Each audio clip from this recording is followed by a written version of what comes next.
तुम्ही वापरत असलेली चिलेटेड कॉम्बी नक्की चिलेटेडच आहे का? तर चिलेटेडच्या नावाखाली तुम्ही सल्फेटयुक्त खतं वापरता. नमस्कार शेतकरी बांधवांनो. तर आपल्या प्लॉटमध्ये शेतामध्ये कोणत्याही प्रकारची डिफिशियन्सी आली तर आपण काय करतो, सरळ जातो दुकानातून एक चिलेटेड कॉम्बीचा पुडा आणतोय आणि त्याचा फवार करतो, जे की बरोबर पण आहे.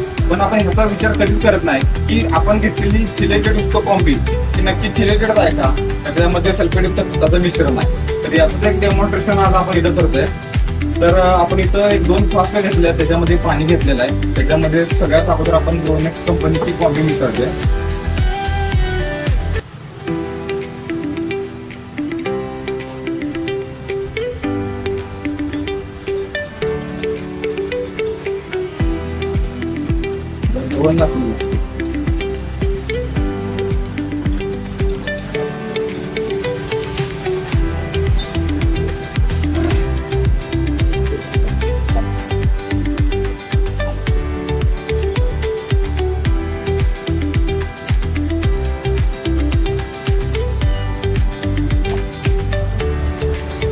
आणि दुसऱ्या फ्लास्क मध्ये आपण एका दुसऱ्या कंपनीचे सॅम्पल घेतलेले आहेत, त्याचं सुद्धा आपण इथं कॉम्बिनेशन करून बघतो.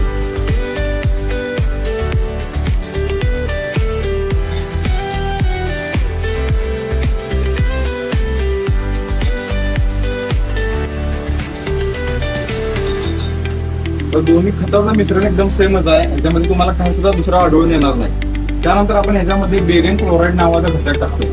तर ह्याचा विषय असा आहे की हे आता या दोन्ही द्रावणामध्ये आपण बेरियम क्लोराईड नावाचा घटक ऍड करणार आहे.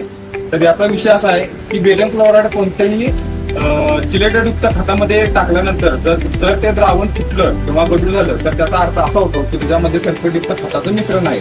आणि ते समजा द्रावण ऍज इट इज राहिलं, म्हणजे पाण्यासारखं ऍज इट इज राहिलं, तर याचा अर्थ असा होतो की ते मिश्रण फुल्ली चिलेटेड आहे. तर त्याचं डेमॉन्स्ट्रेशन आपण इथं आता करूया.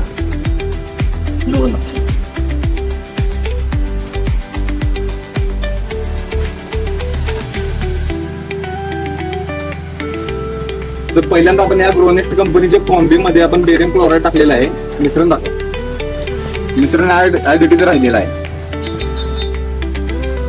त्यानंतर आपण दुसरं एक घेतलं होतं,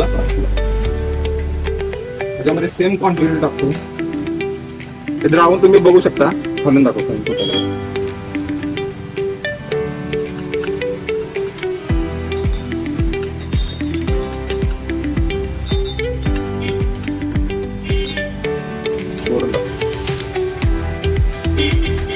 हे द्रावण पूर्ण गढूळ झालेलं आहे आणि हे द्रावण तुम्ही बघू शकता ऍज इट इज ट्रान्सपरंट आहे.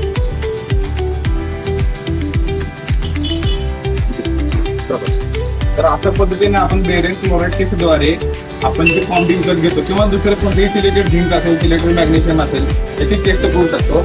त्यामुळे इथून पुढे जर तुम्हाला चिलेटेड कॉम्बी किंवा चिलेटेड कोणती उत्पादन वापरत असेल तर ग्रोनेक्स कंपनीचंच नक्की वापरा.